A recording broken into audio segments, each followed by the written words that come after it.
Saya bersyukur dengan orang tua saya. Bapak Haji Aceng Karimullah adalah orang tua saya. Beliau adalah imam daerah Jakarta Selatan. Beliau cukup moderat. Pernah suatu saat saya berdiskusi dengan beliau. Pak, di jamaah kita ini masalah takfiri bagaimana? Begitu. Kira-kira begitu percakapannya. Bapak saya jawab enggak. Papa udah nggak mengkafirkan orang Islam di luar jamaah kita. Dalam Islam umumnya yang kita kenal bahwa Islam itu dibangun dengan 5 pondasi. Kita mengenalnya jamak dengan rukun Islam, begitu. Tapi di jamaah itu tidak mengenal hal ini. Konsep dari mereka adalah Islam kalau sah kalau sudah berbaiat pada amirnya. Itu nggak make sense. Intinya sih kita bukan ini ya Mas ya, nggak sakit hati, nggak kita care sama jamaah ini. Wallah.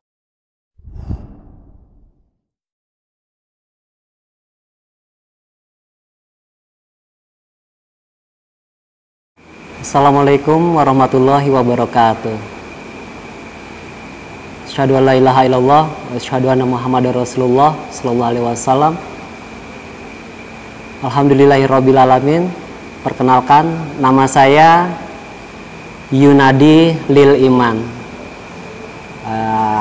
Teman-teman saya dikenal dengan sebutan Yunadi atau Adi.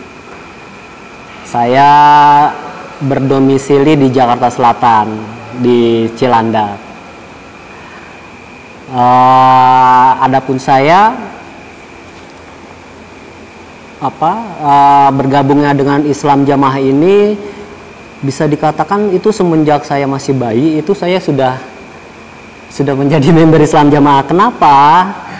Karena ayah dan ibu saya sudah menjadi anggota Islam Jamaah, gitu. Adapun baiat itu saya pertama kali waktu tahun 98 dengan Pak Abdul Dohir di Kebun Jeruk waktu itu. Di sana basis Islam Jamaah untuk menyelenggarakan momen-momen penting seperti baiat. Sebelum basis itu pindah ke Pondok Gede. Lalu ketika Pak Dohir wafat, digantilah Bapak Sultan Aulia. Saya mulai berbaiat dengan beliau di Pondok Gede, di Pondok Minhajur Rosyidin. Saya bertemu dengan beliau sudah dalam keadaan low vision.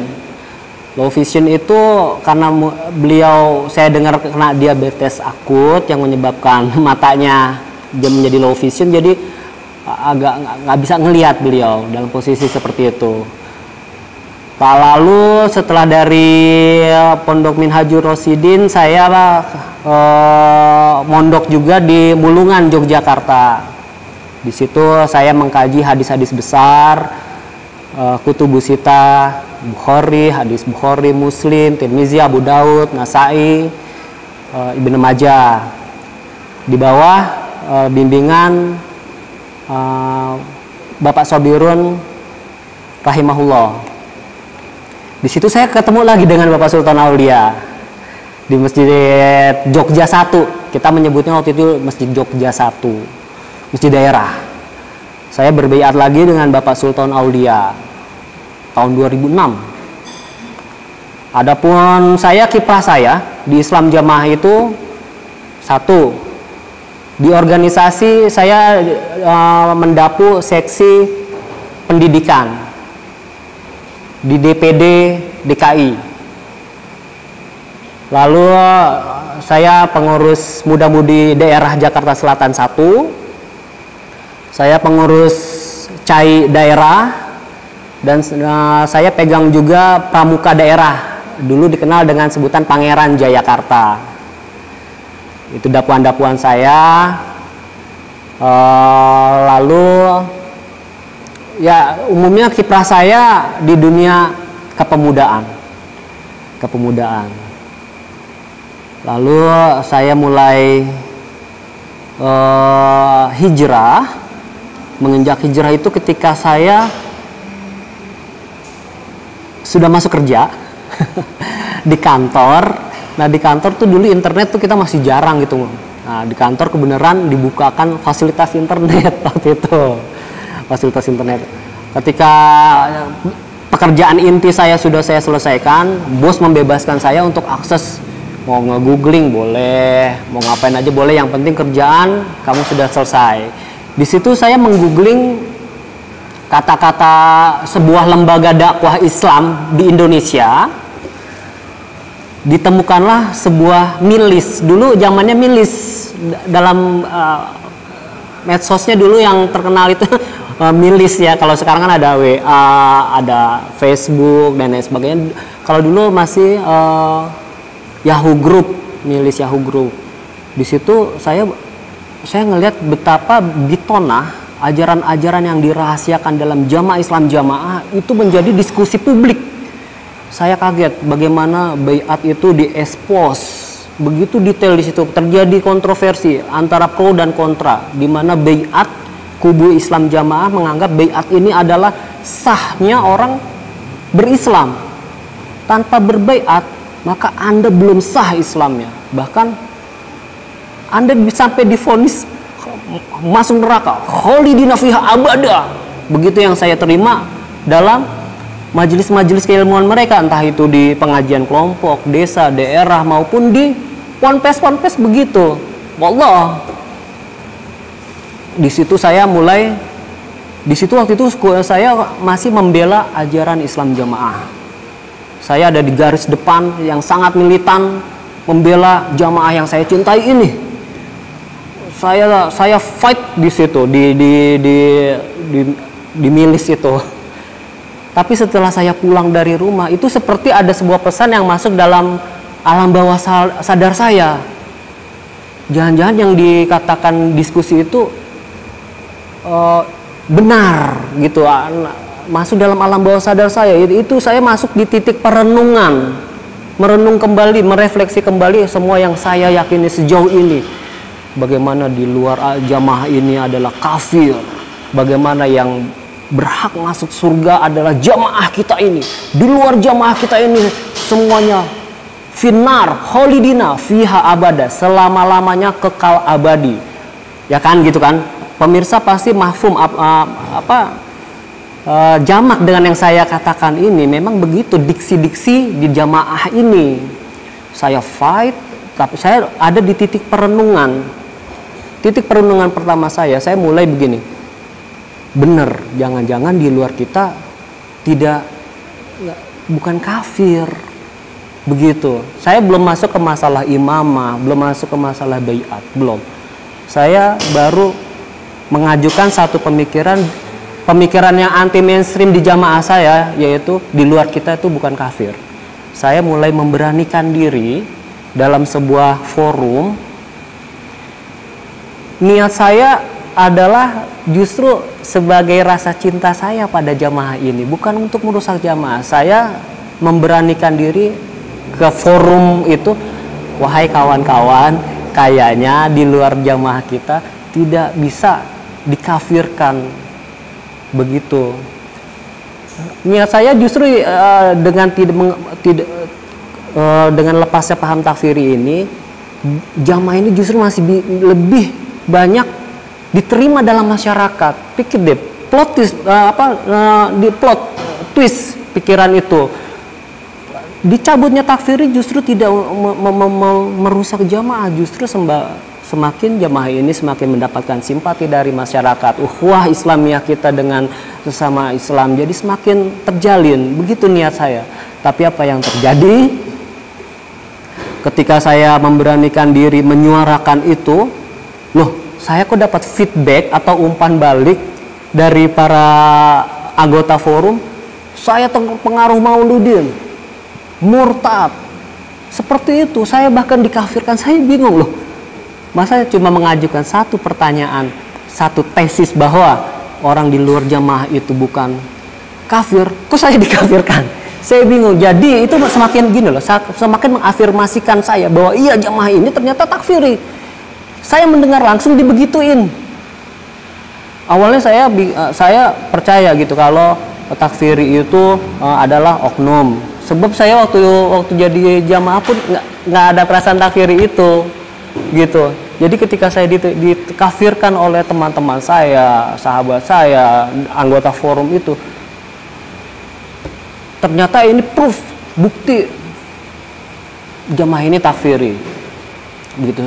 Semenjak itu saya mulai memberanikan diri untuk hadir dalam pengajian-pengajian sunnah secara inkognito, sembunyi-sembunyi, gitu. Yang diajari kok sama Quran, sunnah, hadis, qala Rasulullah, qala Allah wa qala Rasulullah juga, seperti itu. Saya mulai memberanikan diri untuk hadir di kajian-kajian walaupun secara sembunyi-sembunyi, tapi itu membuka saya, cakrawala saya, melenturkan dari apa yang kaku dalam pemikiran saya. Tahun berapa, Pak? Itu tahun 2011. Di situ saya mulai memproklamirkan diri, ya saya out dari jamaah ini. Ya pengalaman saya ini sejujurnya saya menangis keluar dari jamaah ini. Betapa hubungan emosional saya dengan jamaah ini sebenarnya kuat. Sehingga ketika saya keluar dari jamaah ini, itu air mata saya menangis. Saya menyampaikan ini betapa saya keluar ini bukan berdasarkan hatred atau kebencian, kemarahan, enggak. Karena saya care dengan jamaah ini, bagaimana saya lahir, tumbuh besar di jamaah ini, begitu. Jadi saya sebenarnya care dengan jamaah ini. Tapi saya lebih mencintai Allah dan Rasulnya ketika agama ini disimpangkan. Walaupun jamaah ini sangat penting dalam hidup saya.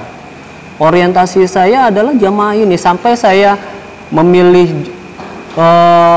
pendidikan saya itu untuk jamaah ini yang berkaitan. Misalkan saya ngambil bidang komunikasi, saya niatkan untuk membangun jamaah ini lewat jalur komunikasi, seperti itu.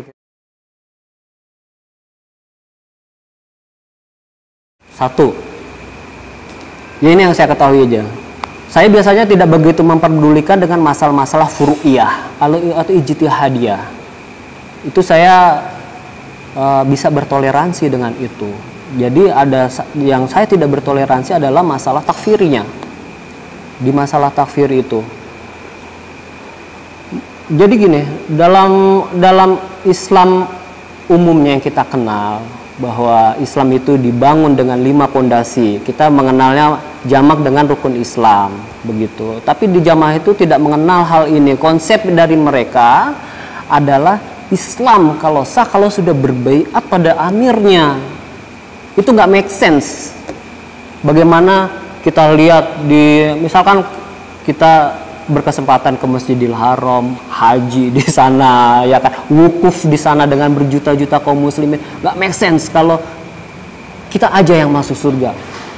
Nggak make sense orang misalkan di Eropa harus masuk, harus sah keislamannya, harus ke Burengan, Kediri, menemui amir kita. Loh, amir kita juga kan disembunyikan, ya toh, nggak make sense. Jadi itu mas, yang fatal di situ masalah takfirinya, masalah bagaimana berbaiat itu dengan harus bagaimana Islam itu sah kalau sudah berbaiat pada amirnya. Itu yang paling. Nanti dari situ, dari masalah takfir ini muncul turunannya, begitu. Jadi saya concern masalah takfiri, dan itu juga yang diangkat oleh MUI untuk sebagai mizan atau timbangan kelompok ini bermasalah atau tidak. Jadi salah satunya adalah mengkafirkan dengan tanpa keilmuan yang rojih, begitu.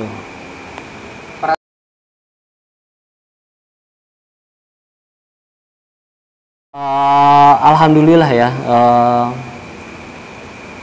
ayah ibu saya tidak mempermasalahkan, tidak sampai terjadi perpecahan keluarga. Saya termasuk beruntung. Saya masih welcome, bapak saya masih welcome dengan saya. Jadi kalau yang lain, sahabat-sahabat saya sesama mantan itu tidak seberuntung saya. Mereka harus menghadapi penceraian, suami istri diceraikan, atau pengusiran dari rumah, persekusi itu tidak, alhamdulillah itu tidak terjadi pada saya. Saya bersyukur dengan orang tua saya. Bapak Haji Aceh Karimullah adalah orang tua saya. Beliau adalah imam daerah Jakarta Selatan. Beliau cukup moderat. Pernah suatu saat saya berdiskusi dengan beliau, Pak, di jamaah kita ini masalah takfiri bagaimana? Begitu. Kira-kira begitu percakapannya. Bapak saya jawab, enggak. Papa udah nggak mengkafirkan orang Islam di luar jamaah kita. Begitu. Saya senang dengan pendapat bapak saya, dan mudah-mudahan itu bukan fatona bitona budiluhur. Dan nggak ada masalah saya dengan keluarga saya. Keluarga saya masih welcome dengan saya. Dulu saya tinggal di rumah orang tua saya. Oke, ketika saya berketetapan hati untuk keluar dari jamaah ini, saya mulai berselancar di internet, di mana kantong-kantong dakwah terdekat dengan rumah saya. Dapatlah barokahnya nggak sampai 10 kilo tuh ada 2 markas dakwah di sini, yang berpemahaman ala fahmi sahabat Sallallahu Alaihi Wasallam. Jadi saya mulai pindah dari comfort zone saya, zona nyaman saya yang sudah di rumah dekat dengan tempat sambung, dengan tempat keluarga besar saya. Saya keluar dari comfort zone itu, saya memberanikan diri hijrah, pindah cari rumah yang dekat dengan dakwah-dakwah ini. Dan qadarullah kok mudah prosesnya. Begitu. Jadi sekarang saya tinggal di rumah yang ada 2 markas dakwah yang saya tinggal pilih mau ke A atau mau ke B, terserah saya. Dimana setiap harinya itu ada kajian di situ. Dulu saya pernah sambung setiap malam, sambung kelompok, sambung desa, sambung daerah. Itu terjawabkan dengan seolah-olah Allah memberikan saya way out-nya. Pindah ke sini, mau kajian kapan aja. Setiap hari alhamdulillah di sini ada. Mau ke ngaji yang masjid A, masjid B bisa. Dan lebih lentur lagi hidup saya. Saya bisa setiap mendengar azan berkumandang, udah nggak pilih-pilih masjid lagi. Sekarang itu masjid kaum muslimin, kita bisa sholat berjamaah bersama. Dulu saya sewaktu Islam jamaah, saya nggak bisa sholat berjamaah dengan yang imam sholatnya itu bukan dari jamaah kami. Itu nggak sah menurut mereka. Tapi itu mendatangkan perubahan dalam hidup saya. Saya jadi bisa leluasa untuk sholat berjamaah. Ketika saya dalam safar sekalipun di tempat-tempat sulit, masjid kita hidup di Indonesia yang banyak masjid yang setiap waktu sholat tuh azan di mana-mana. Itu nikmat luar biasa. Itu kita akhirnya bisa sholat berjamaah yang bisa mendapatkan 27 derajat lebih. Kalau kita hidup dalam jamaah kita nggak bisa seperti itu. Jadi akses untuk mendapatkan pahala juga kan sangat terbatas. Misalkan saya dalam safar, sholat Jumat di suatu daerah mudah sekarang, gitu. Seperti itu. Itu membawa perubahan dalam hidup saya seperti itu, Mas.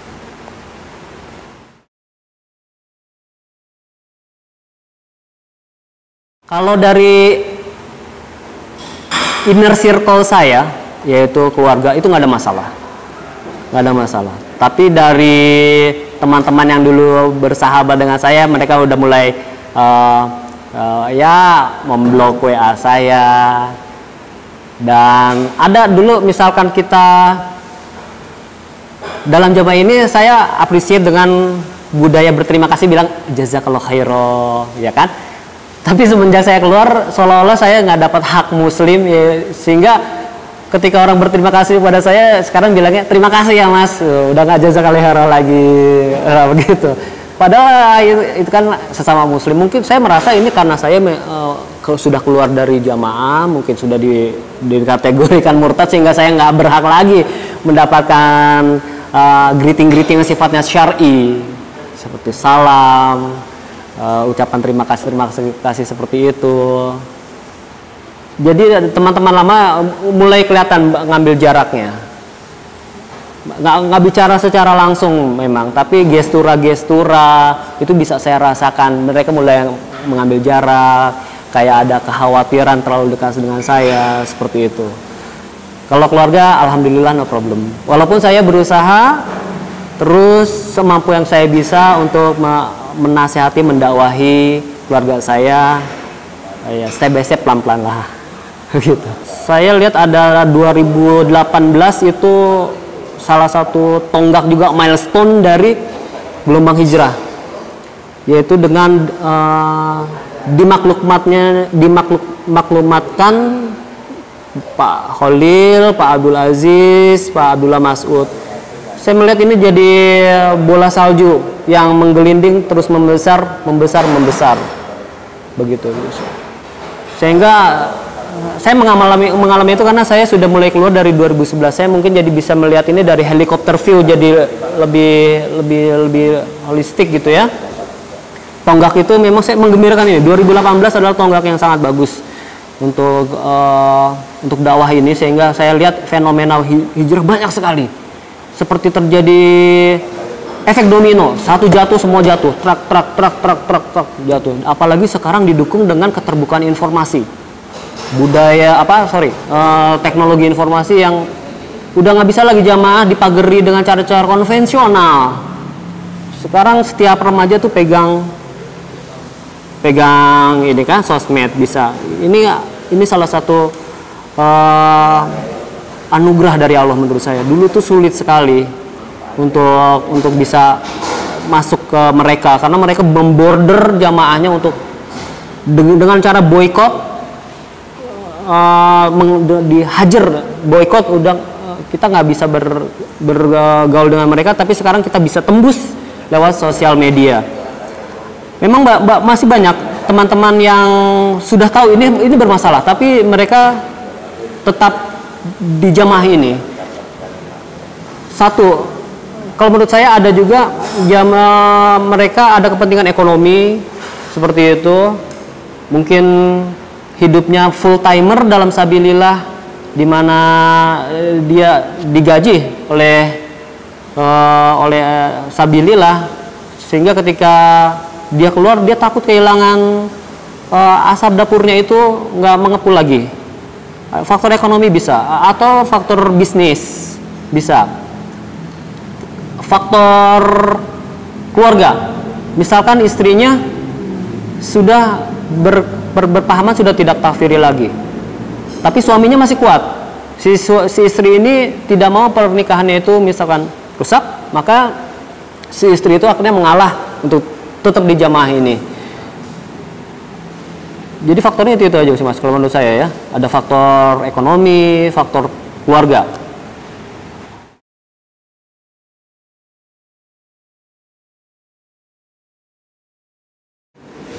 Ya, waktu itu saya adalah narasumber ofisial untuk MUI. Saya mendapatkan undangan khusus berkop surat MUI Pusat. Saya di situ menjadi narasumber yang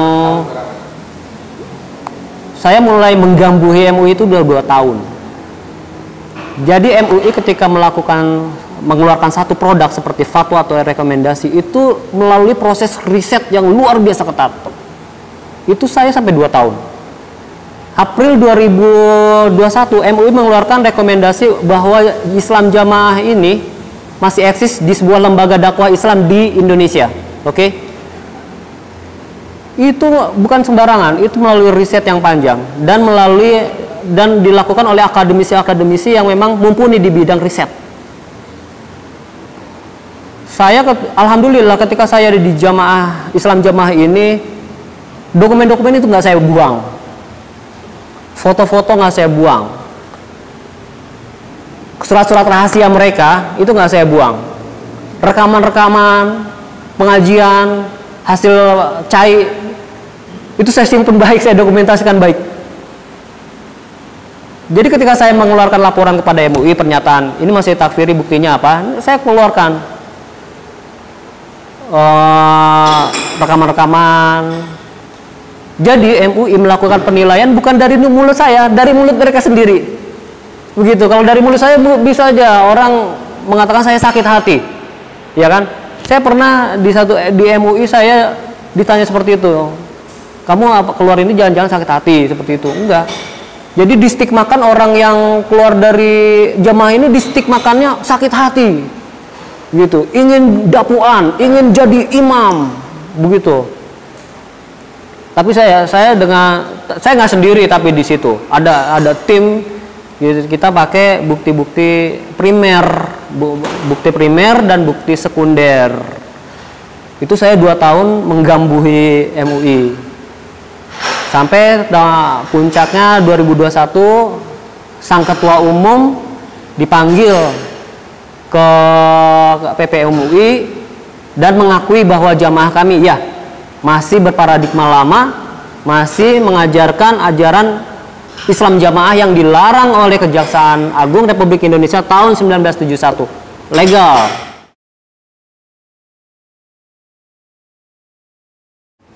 Yang masih tulen tuh.